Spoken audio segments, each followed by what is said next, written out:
I stood in front of the house where I grew up, staring at the for sale sign, planted in the lawn like a gravestone. 18 months ago, I was still the beloved youngest son of this family. I never imagined that a letter from a woman named Catherine would tear apart everything I believed to be true. But that same letter also brought me something I never dared to dream of. The family I thought I knew was built on a secret they kept for 30 years. Before I begin this story, let me know in the comments where you are watching from today. If stories about family secrets and finding your true identity resonate with you, please hit that like button and subscribe to this channel. Have you ever discovered a secret that shattered everything you believed about yourself? Stay with me, because this story has a twist none of us saw coming. My name does not matter much anymore, but what does matter is the family I thought was mine for 30 years. My father, Harold, was a retired engineer, 62 years old, a man who measured everything in life with the same precision he used to measure blueprints. My mother, Linda, was a retired elementary school teacher, 60 years old, with a gentle voice that could calm any crying child. They lived in a Victorian-style house in a quiet suburb of Ohio, 2 stories tall with white trim and a wraparound porch that creaked in all the familiar places. I had 2 siblings. My older brother Derek was 35, a successful lawyer working at a prestigious firm in Columbus. He drove a German sedan and wore suits that cost more than my monthly rent. My sister Emma was 33, a pediatrician in Cleveland who had dedicated her life to helping sick children. They were both accomplished, both successful, both everything my parents had ever hoped for. And then there was me. At 30 years old, I worked as an architect at a mid-sized firm in Cincinnati. I was not the star of the family, but I thought I had my place. I thought I belonged. The house held so many memories. The backyard had an old oak tree where all 3 of us kids used to hang a tire swing. Summer evenings were spent pushing each other higher and higher until the branches groaned in protest. Every Thanksgiving, we gathered around the dining table while Dad carved the turkey using Grandma's secret recipe, the one he swore he would take to his grave. Mom made pecan pie from scratch, and the whole house smelled like brown sugar and butter for days afterward. I remember summers spent fishing with Dad at Lake Erie. He taught me how to bait a hook, how to be patient, how to wait for the right moment to reel in the catch. Mom gave me piano lessons every Sunday evening, her fingers guiding mine across the keys as we played simple melodies together. Those memories felt sacred, untouchable, permanent. But nothing is permanent. I learned that the hard way. It was a Saturday in March when the letter arrived. Not at my apartment, but at my office. Someone had deliberately sent it to my workplace as if they knew I would be more likely to open it there, away from prying eyes. The envelope was cream-colored with elegant handwriting, the kind that suggested the sender had taken time and care with every stroke of the pen. The return address read Catherine Holloway, followed by a street name in Savannah, Georgia. I did not recognize the name. I did not know anyone in Savannah. For a moment, I considered throwing it away unopened, assuming it was some kind of scam or a letter meant for someone else. But something made me open it. The letter was handwritten 3 pages long, and every word felt like it was written specifically for me. Catherine introduced herself as Harold's cousin, someone I had never heard mentioned at any family gathering in my entire life. She wrote that she had something important to tell me about my true origins. She used that exact phrase, true origins, and the word sat heavy on my chest like a stone. At the end of the letter, she left her phone number and email address. She asked me to contact her when I was ready to learn the truth. My first instinct was to dismiss it as nonsense. Perhaps this was an elaborate prank or some distant relative looking for money. But there was one detail in the letter that I could not ignore, one detail that made my hands shake as I read it for the 3rd time. Catherine mentioned a birthmark, a crescent moon-shaped mark on my left shoulder about the size of a quarter. She described it perfectly down to the slight discoloration at its edges. This was not something I had ever shown publicly. This was not something a stranger could possibly know. That night, I called my father. I kept my voice casual, trying not to betray the anxiety building in my chest.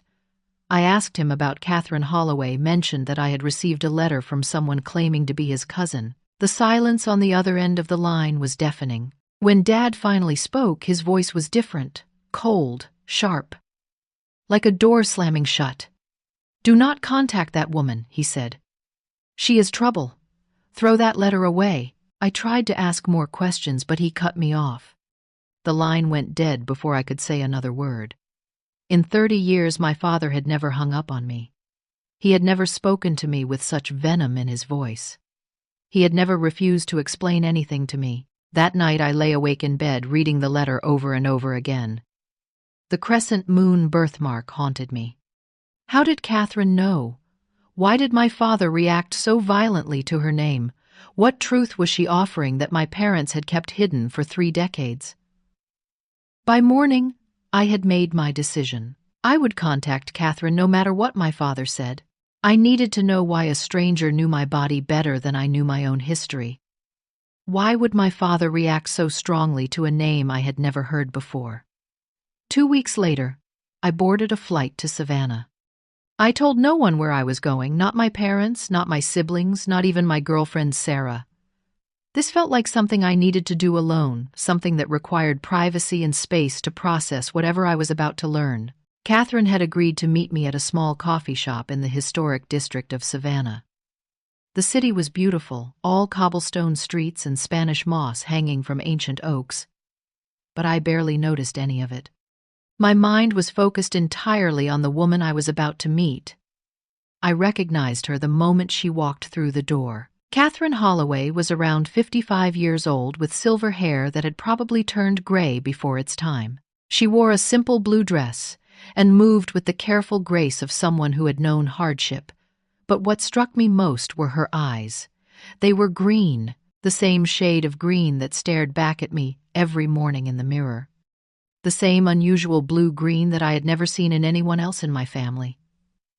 She sat down across from me, and for a long moment, neither of us spoke. She studied my face with an expression I could not quite read, something between sadness and relief. "You look so much like her," Catherine finally said. Her voice was soft, tinged with an accent that spoke of generations in the South. "Like who?" I asked. "Your mother. Your real mother." Her name was Marlene. The world tilted slightly. I gripped the edge of the table to steady myself as Catherine began to tell me the story that would change everything. 30 years ago, Catherine's older sister Marlene had gotten pregnant at 19. She was unmarried, and in their conservative family this was considered a disgrace. Their parents threatened to disown her if she kept the baby. Marlene was desperate, alone, and terrified. Harold, who had married Linda just 2 years earlier, offered a solution. He and Linda had been trying to have children without success. He proposed that they adopt Marlene's baby, raise it as their own, and never speak of the arrangement again. Marlene agreed because she believed it was the best thing for her child. She wanted her son to have a stable home, 2 parents who could provide for him a future that she could not offer on her own. I was that child. Catherine paused, giving me time to absorb what she had said. My coffee sat untouched, growing cold. The sounds of the coffee shop faded into white noise. "Marlene died in a car accident when you were 3 years old," Catherine continued. "After that, Harold made everyone promise to keep the secret. He said it would only confuse you, that it was better if you never knew." I disagreed, but I respected his wishes. For 30 years, I stayed silent. I asked her why she was telling me now, after all this time. Catherine's expression shifted, and I saw something vulnerable in her eyes. She reached across the table and took my hand. "I was diagnosed with stage 3 lung cancer 6 months ago," she said. "The doctors say I have maybe a year, maybe less. I could not leave this world without you knowing the truth. You deserve to know who you really are." She reached into her purse and pulled out a folder. Inside were documents I had never seen before. My original birth certificate listing Marlene Holloway as my mother and father unknown. Photographs of a young woman with auburn hair and green eyes, the same green eyes I saw in Catherine, the same green eyes I saw in myself. One photograph showed Marlene pregnant, her hand resting on her belly, a small smile on her lips. She looked young and scared, but also hopeful. Catherine also had Marlene's diary from her pregnancy. I flipped through the pages, reading entries written in careful handwriting about the baby growing inside her. She wrote about her fears and her dreams. She wrote about how much she already loved her son even before he was born. She wrote about the sacrifice she was making and how she hoped he would forgive her someday. I was looking at a stranger who felt like home.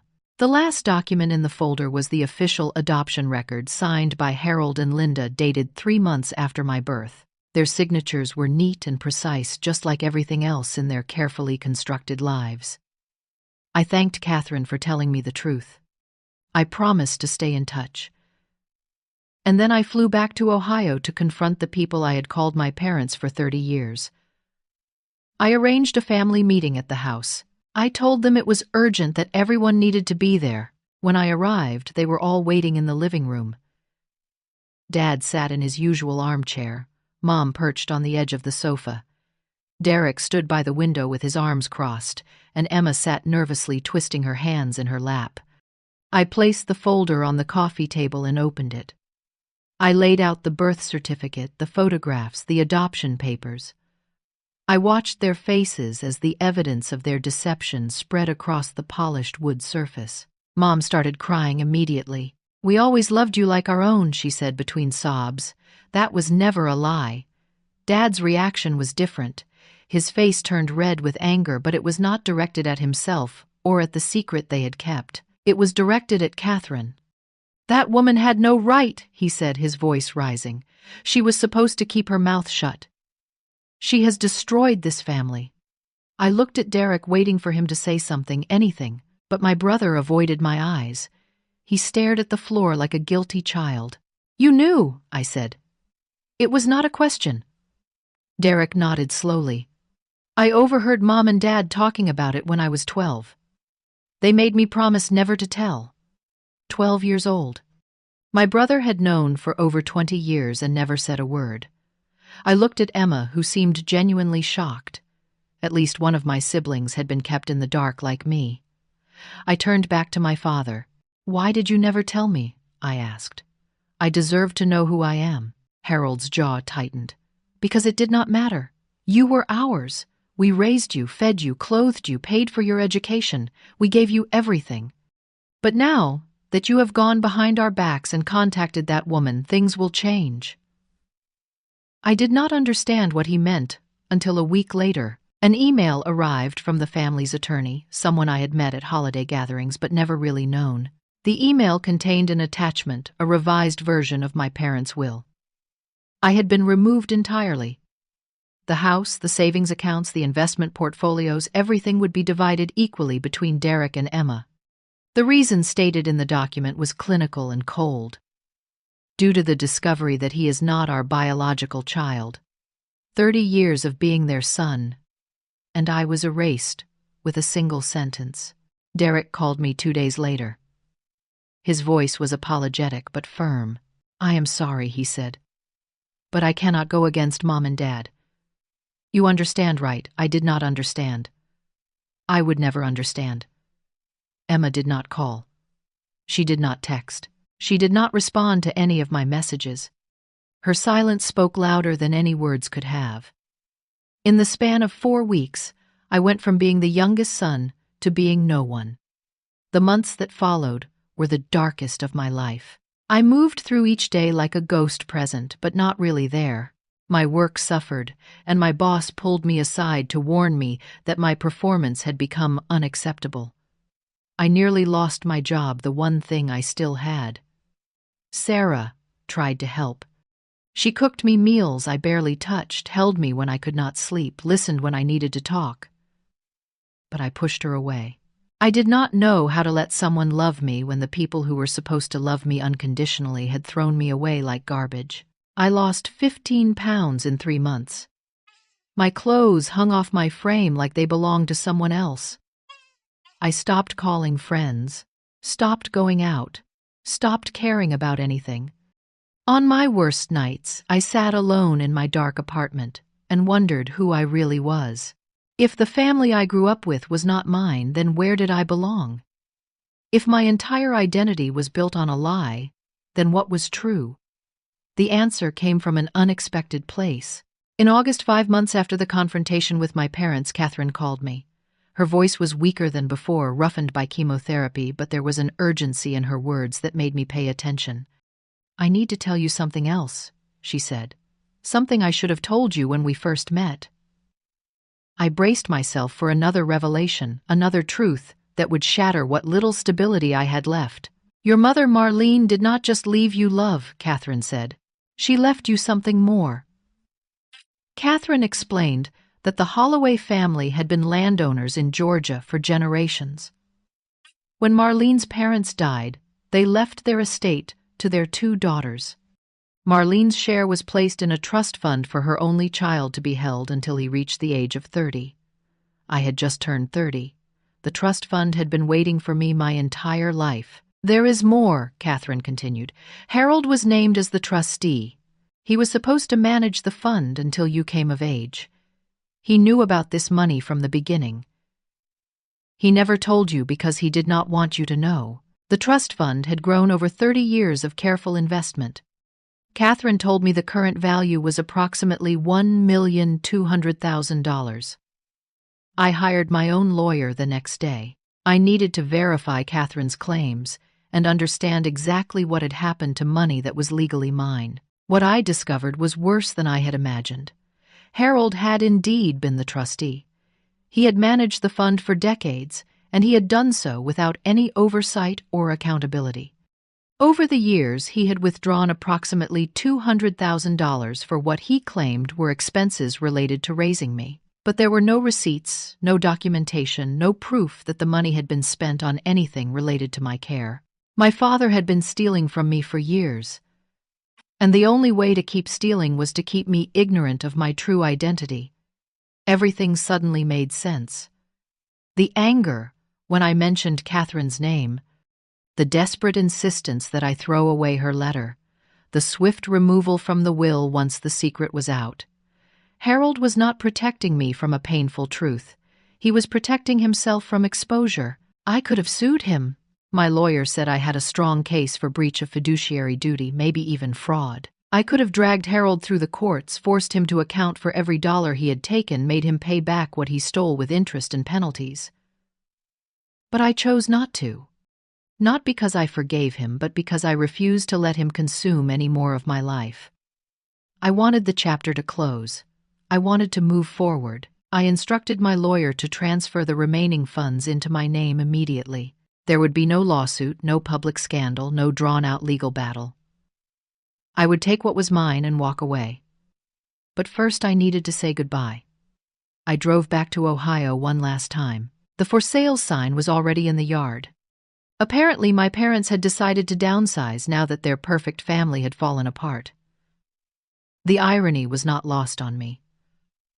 I found Harold alone in the house. Linda was staying with Emma in Cleveland, and Derek had retreated to his life in Columbus. The man who had raised me sat in his armchair looking smaller than I remembered, older, diminished. I placed the trust fund documents on the table between us. I watched his face go pale as he realized I knew everything. "I am not here for revenge," I said. My voice was calm, steady, devoid of the anger that had consumed me for months. "I am here to tell you that I know everything, and I am done." Harold tried to explain himself. "We raised you," he said. "We gave you everything. We sacrificed for you." I shook my head. "You gave me love that came with conditions. That is not love. That is control. You kept me ignorant so you could keep taking from me. You threw me away the moment I stopped being convenient." I stood up from my chair. I did not yell. I did not cry. I did not give him the satisfaction of seeing me break. "I am grateful for the childhood," I said, "but I will not pretend anymore. Goodbye, Harold." I walked out of the house without looking back. The door closed behind me with a soft click, and I felt something release in my chest. A weight I had been carrying for months, maybe for years, finally lifted. For the first time in months, I could breathe. 6 months have passed since that day. I used part of the money to take a leave of absence from work and travel to Savannah. Catherine's health was declining rapidly, and I wanted to spend as much time with her as possible. She was the only connection I had to the mother I never knew. Catherine told me stories about Marlene. She showed me photographs I had never seen, letters Marlene had written during her pregnancy, small mementos she had kept over the years. Through Catherine's words, I began to know the woman who had given me life and then given me up so I could have a better one. Marlene had been kind and creative and brave. She loved music and dancing and long walks on the beach. She had been terrified when she found out she was pregnant, but she had also been filled with hope. She believed that her son would grow up to do great things, even if she would not be there to see it. Catherine passed away on a Tuesday morning in early spring. I was there at the end, holding her hand as she took her last breath. She looked peaceful, finally free from the pain that had consumed her final months. Her last words to me were simple. She said Marlene would have been proud. In her will, Catherine left me her small house in Savannah and all of Marlene's belongings. The house was modest but beautiful, a cottage-style home with a garden that Marlene had planted decades ago. I stood in that garden the day after Catherine's funeral, surrounded by flowers that my mother had once tended, and I felt something I had not felt in a very long time. I felt like I belonged. 1 year has passed now. I live in Savannah full-time. I quit my job at the architecture firm in Cincinnati and started my own small practice here. The work is different, smaller in scale, but more meaningful. I design homes for families, spaces where people can build lives and make memories. Sarah moved down to join me after I apologized for pushing her away during my darkest months. She understood what I had been going through, and she forgave me. We are building something together now, something real and honest, something based on truth rather than secrets. I renovated Catherine's house, keeping Marlene's room exactly as it was. Her photographs hang on the walls, her books line the shelves, her garden blooms outside the window. Every morning I drink my coffee looking out at the flowers she planted, and I feel connected to her in a way I never thought possible. Emma reached out to me a few months ago. She apologized for her silence, explained that she had been paralyzed by fear and confusion. We talk on the phone sometimes now. It is not the same as before, but it is something. Derek and my parents remain silent. I have accepted that some relationships cannot be repaired, and I have made peace with that truth. I think about family differently now. I used to believe that family was about blood, about genetics, about biological connection. Then I believed that family was about the people who raised you, the people who fed you and clothed you and put a roof over your head. Now I understand that family is about something deeper. Family is about the people who choose you.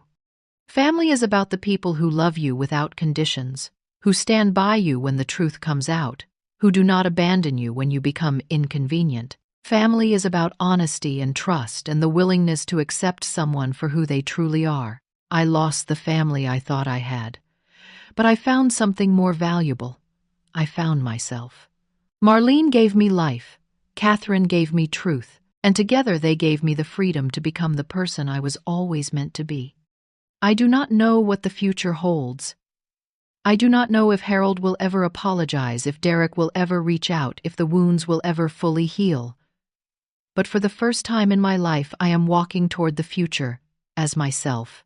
Not as the son Harold and Linda created, not as the secret they tried to hide. Just me.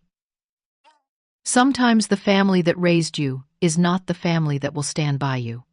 And sometimes the family you never knew is the one that saves you. I want to ask you something. Have you ever discovered a truth about yourself or your family that changed everything? How did you handle it? Please share your story in the comments below. Your experience might help someone else who is going through something similar. If this story touched your heart, please hit the like button and share it with someone who might need to hear it. And if you have not already, subscribe to this channel so you do not miss more stories like this one. Thank you for listening to my story. Thank you for being here until the end. I wish you all the courage to seek your own truth wherever it may lead. And I wish you a family, whether by blood or by choice, that loves you exactly as you are.